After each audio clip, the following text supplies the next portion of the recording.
Hello guys, kung gusto mo talaga ng trabaho, huwag kang mamili basta kaya. Kaya ito na naman tayo guys. Magandang araw sa inyo at ito, magtatrabaho na naman tayo.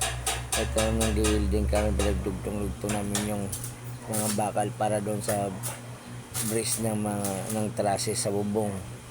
So ito na naman tayo guys, trabaho tayo.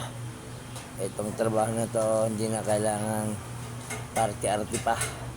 Ito ang tunay na trabaho ng isang lalaki na may isang pamilya.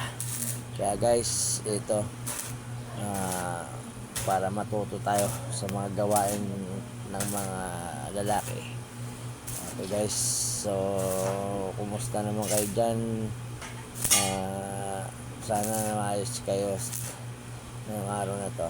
At ito, so sabayan na lang natin guys, mapanood nyo rin sa mga susunod kung gaano kaganda yung ginagawa namin.